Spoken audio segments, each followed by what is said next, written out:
एक और ऑपरेशन यानी एक और साजिश, भारत की जानिब से एक और साजिश शुरू की गई है। जी हाँ, भारत एक नए ऑपरेशन की तैयारी कर रहा है और भारत बहुत जल्द जो है एक नया ऑपरेशन करने जा रहा है जिसका नाम शिव शक्ति ऑपरेशन है। ऑपरेशन शिव शक्ति इंडिया ने आज इस वक्त से लॉन्च की है कि जितनी भी इन्फ्लिट्रेशन इंडियन बॉर्डर पे हो रही है, कश्मीर साइड पे हो रही है, हम इंडियन आर्मी शिव शक्ति के नाम पर इन तमाम इन्फ्लिएटर को एलिमिनेट करेंगे और कश्मीर का जो है अमन बहाल करेंगे। एनकाउंटर जो है वो कुलगाम के अखल एरिया के अंदर शुरू हो चुका है। इसमें special operation group, Jammu and Kashmir police, Indian army और CRPF central reserve police force, ये चारों इंडिया की फोर्सेस जो हैं वो ये ऑपरेशन जो है वो कैरी आउट कर रही हैं। एक के बाद एक सनातन धर्म के भगवानों से रिलेटेड ऑपरेशन जो है जम्मू कश्मीर और श्रीनगर के अंदर जो है किए जा रहे हैं, which is very alarming, which is very unfortunate.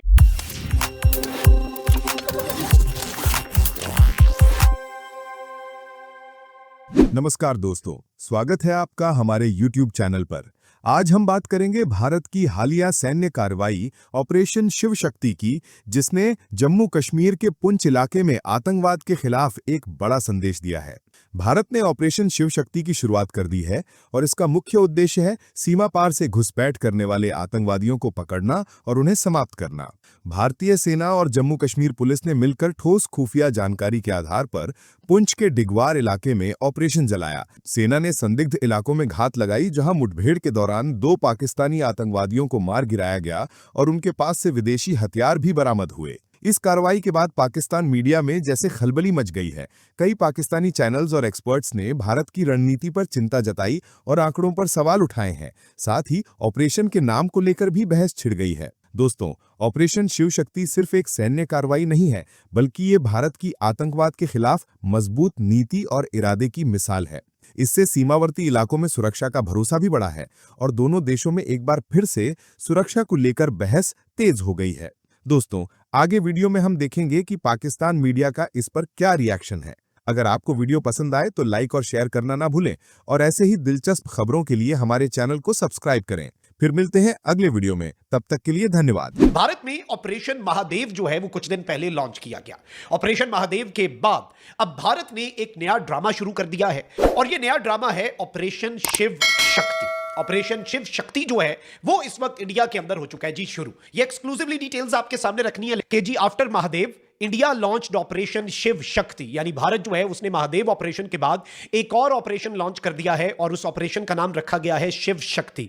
12 terrorists killed in 100 days, यानी 12 दहशतगर्द मारे गए हैं 100 दिनों के अंदर। अब ये समझ नहीं आ रही महादेव ऑपरेशन कुछ दिन पहले और क्या ये करना क्या चाहते हैं, ये एक्सप्लेन क्या करना चाहते हैं इन द लास्ट 100 डेज और लॉन्च अब आप कर रहे हैं। लेकिन इसमें अब ये एक मरतबा फिर कि ये जो 12 दहशतगर्दों के हवाले से ये क्लेम कर रहे हैं कि हमने 100 दिनों में मारे और अब हमने एक बहुत बड़ा ऑपरेशन जो है वो दहशतगर्दों के खिलाफ लॉन्च कर दिया है। ये सब कुछ इसी जानिब एक बहुत क्लियर इंडिकेशन है कि इंडिया एक मर्तबा फिर कुछ बहुत बड़ी प्लानिंग कर रहा है, एक बहुत बड़े फॉल्स फ्लैग ऑपरेशन की तरफ बढ़ रहा है। ये बात तो किसी से ढकी छुपी नहीं है। अब नरेंद्र मोदी गवर्नमेंट जो है वो यहां पर कुछ बहुत बड़ा करने जा रही है और ये ऑपरेशन शिव शक्ति, जिसमें ये कह रहे हैं कि अब हम दहशतगर्दी के खिलाफ जंग बढ़ा देंगे, मजीद मारेंगे लश्कर के टेररिस्ट, पाकिस्तान से आने वाले, वही सारा नैरेटिव जो इंडिया बिल्ड करता है मोदी का। तो यहां से आप समझ जाएं, ये शिव शक्ति ऑपरेशन जो है उनके मुताबिक एक ऐसा ऑपरेशन है जिसमें वो पाकिस्तान में एक इंतहाई जो है उनको मतलूब शख्स को जो है उसके खिलाफ होगा और उसके खिलाफ कार्रवाई की जाएगी। जी हाँ, बिल्कुल उनका मानना है कि जमात उद-दावा के जो हाफिज सईद हैं वो सबसे बड़ा टारगेट हैं और पाकिस्तान ने क्योंकि उनको छुपा रखा है इसलिए वो जो है उन पर हमला करेंगे और उसके लिए उन्होंने सावन के आखिरी पीर की डेट भी दी है। ये जो पूरी डॉक्यूमेंट्री है, पूरा उन्होंने पैकेज चलाया है, उसमें उन्होंने इसी की बात की है और इसका नाम उन्होंने शिव शक्ति ऑपरेशन रखा है। भारत अपने जंगी जुनून में इस कदर पागल हो गया है कि उसने अपनी वो तमाम मशकें जो हैं वो पाकिस्तान की सरहद के साथ साथ करना शुरू कर दी हैं। इतलात के मुताबिक कश्मीर में मजीद 30,000 पैरामिलिट्री फोर्सेस को पहुंचाया गया है और इसके साथ साथ अपनी बर्री और फजाई मशकें जो हैं वो भी पाकिस्तानी बॉर्डर के साथ साथ कर रहा है। जंगी जुनून है। जो उनकी बॉडी लैंग्वेज है, जो उनकी डिप्लॉयमेंट्स हैं, जो बयानात वो दे रहे हैं अपनी पार्लियामान से लेकर हर प्लेटफॉर्म तक, उससे बिल्कुल वाज़ेह बात है कि वो इस मॉनसून की बारिशों के खत्म होने के बाद एक मर्तबा फिर पाकिस्तान के खिलाफ उसी तरह एक बहुत बड़े पैमाने पर रिवायती जंग करेंगे। मॉनसून की बारिशों का ताल्लुक क्या है? देखिए, पिछली दफा उन्होंने सिर्फ अपनी एयर पावर यूज की थी, उन्होंने ड्रोन्स भेजे थे, उन्होंने क्रूज मिसाइल भेजे थे। उनकी स्ट्रेंथ क्या है? इंडियंस की स्ट्रेंथ है पाकिस्तान के अंदर प्रॉक्सी वॉर करना, बीएलए और टीटीपी के जरिए पाकिस्तान में दहशतगर्दी करना, जो आप देख रहे हैं कि ऑपरेशन सिंदूर के पहले पार्ट के बाद से, पहले राउंड के बाद बहुत ज्यादा खौफनाक हद तक टीटीपी को और बीएलए को लॉन्च किया उन्होंने। जो समझिए आप मशरकी पाकिस्तान के रेफरेंस से बात करें तो आज की मुक्ति वाहिनियां हैं ये। इन्होंने मल्टीपल मुक्ति वाहिनियां लॉन्च कर दी हैं पाकिस्तान के अंदर ताकि पाकिस्तान को अंदर फंसाया जाए। दूसरी उनकी स्ट्रेंथ है ग्राउंड फोर्सेस, उनकी जो जमीनी फौज है उसका मैस इतना ज्यादा है, वो नंबर्स इतने ज्यादा हैं कि वो समझते हैं कि जब वो अपनी जो उन्होंने थिएटर कमांड्स बनाई हुई हैं, इंटीग्रेटेड बैटल ग्रुप्स बनाए हुए हैं और नई वॉर डॉक्ट्रिन्स के तहत अब वो जो नए वेपन सिस्टम्स के साथ, वो ये समझते हैं कि पाकिस्तान में अगर वो ग्राउंड फोर्सेस के जरिए दाखिल हो तो हमारे बॉर्डर्स ब्रीच करके वो हमारे बॉर्डर एरियाज को कैप्चर कर सकते हैं, जैसे रशियंस ने यूक्रेन के साथ किया था। इसलिए मॉनसून जरूरी है, क्योंकि इस वक्त सारा पंजाब जो है पानी में डूबा हुआ है, ग्राउंड जो है वो गीला है, सॉगी है, उस पर टैंक्स नहीं चल सकते। तो पंजाब में जो जंगें होती हैं वो टैंक वॉरफेयर है, उसमें बाकायदा फिजिकल आपको अंदर दाखिल होना पड़ता है दुश्मन में। सियालकोट में भी आपने देखा, 65 में भी आपने देखा कि उनके जो आर्मर्ड डिविजन थे वो अटैक को लीड कर रहे थे, उसके लिए सख्त जमीन चाहिए। हिस्टोरिकली भी पाकिस्तान और इंडिया हमेशा मॉनसून के बाद जंग करते हैं। मशरकी पाकिस्तान में भी, क्योंकि मशरकी पाकिस्तान में मॉनसून जरा लंबा चलता है क्योंकि वहां जंगल, सैलाब और चीजें ज्यादा होती हैं, मशरकी पाकिस्तान में भी 22 नवंबर को उन्होंने जंग शुरू की थी, ढाका 16 दिसंबर को फॉल हुआ था, लेकिन इंडियन आर्मी ने जो हमारे बॉर्डर्स ब्रीच किए थे 22 नवंबर को किए थे, मॉनसून के बाद जब जमीन खुश्क हो गई थी। तो इसलिए एक ये जो हमारा हिस्टोरिकल कॉन्टेक्स्ट है, मुझे बहुत वाज़ेह लगता है कि इस मॉनसून बारिश के खत्म होने के बाद अगले 1.5 महीने में हम एक मरतबा फिर खौफनाक तसादुम में जाएंगे भारत के साथ।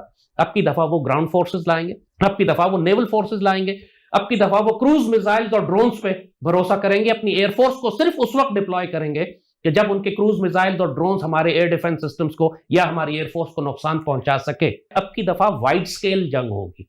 पहले तो उन्होंने सिर्फ हमारे मिलिट्री टारगेट्स को हिट किया था, अब हमारे शहरों को हिट करेंगे। अब वो ग्राउंड फोर्सेस जब लॉन्च करेंगे तो हमारे बॉर्डर एरियाज जितने भी हैं वहां से आपके लोगों की माइग्रेशन होगी, हिजरत होगी, लोगों को निकलना पड़ेगा, बहुत बड़ा अपहीवल होगा पाकिस्तान के अंदर। हमारी कौम इसको रियलाइज नहीं कर रही। भारत के साथ जो जंगों का ये सिलसिला शुरू हुआ है, मैं ये नहीं कह रहा जंग हुई है, सिलसिला शुरू हो चुका है। उन्होंने आपका पानी बंद करना है, उन्होंने अब दरियाए चनाब पर डैम्स बना रहे हैं, सिंध पर डैम्स बना रहे हैं, वो 3 दरिया जो हमारे पास थे उसका पानी भी आपको नहीं देंगे अब वो। तो आप क्या करेंगे? ये तो हमारी कौमी पॉलिसी डिक्लेयर्ड है कि playing with water means playing with fire. अगर उन्होंने पानी रोका हमारा तो फिर हम लड़कर मरना पसंद करेंगे, प्यासे और भूखे मरना पसंद नहीं करेंगे। सो ये डिक्लेयर्ड पॉलिसी है। इंडिया ने पाकिस्तान का पानी बंद करना ही करना है। किसी इंडस वाटर ट्रीटी वायलेट कर चुके हैं ना, तो अब उन्होंने कंस्ट्रक्शन भी शुरू कर दी है, कंस्ट्रक्शन शुरू कर दी है। तो वाज़ेह बात है कि अगले साल 2 साल के अंदर आपको फैसला कौन जंग करनी पड़ेगी, वरना वो आपका सारा पानी रोकेंगे भी और मानसून के वक्त सैलाब भी भेजेंगे। अब हम आपको ये बता रहे हैं कि भारत पहले राउंड के बाद दूसरे राउंड के लिए किसी भी वक्त दाखिल हो सकता है, सिर्फ माहौल और मौसम इस वक्त उसको सपोर्ट नहीं कर रहा। जिस लम्हे उसको अच्छी ग्राउंड फोर्सेज लॉन्च करने का वक्त मिलेगा वो दाखिल हो जाएगा। This could be another 2 months, 1.5 महीना मेरे हिसाब से तकरीबन, क्योंकि उन्होंने ये देखा है कि पहले राउंड में उनके क्रूज मिसाइल्स बहुत सारे ऐसे थे जो हमारे एयर डिफेंस को क्रॉस करके पाकिस्तान के एयर बेसिस तक पहुंच सके। बुलारी का एयरबेस हमारा हिट हुआ, हमारे मुख्तलिफ एयर बेसिस के ऊपर उन्होंने आके मिसाइल ड्रॉप गिरे। बहरहाल हमें भी चोट लगी, उनको भी चोट लगी, हमारे भी एयर बेसिस पे उन्होंने तबाही मचाई। वो ये चाहते हैं कि हम सैकड़ों और हजारों की तादाद में ड्रोन्स और मिसाइल पाकिस्तानी एयर बेसिस पर फायर करें ताकि पाकिस्तान एयरफोर्स उड़ ही ना सके। ये उनकी स्ट्रैटेजी है। वो अपनी एयरफोर्स को सिर्फ उस वक्त ऊपर उठाएंगे जब उनको ये यकीन होगा कि पाकिस्तान की फजाइया अपने अड्डों से नहीं उड़ सकती। इसके लिए हमारे एयर बेसिस को वो टारगेट करेंगे उन्हीं मिसाइलों से, क्रूज मिसाइल से, हाइपरसोनिक से, ड्रोन से, जिस तरह ईरान ने इसराइल को किया था। और अगर इंडिया हमें डैमेज करने लगेगा तो फिर ट्रंप कभी भी बीच में नहीं आएगा सीज फायर करवाने के लिए, क्योंकि भारत की तरफ से किसी भी तरह के एडवेंचर को एक्सपेक्ट किया जा रहा है, मार्क माय वर्ड्स। और पाकिस्तान की टॉप लेवल पे ये चीजें जो है ये डिसाइडेड है। खत्म, बाय बाय, टाटा, गुड बाय, गया।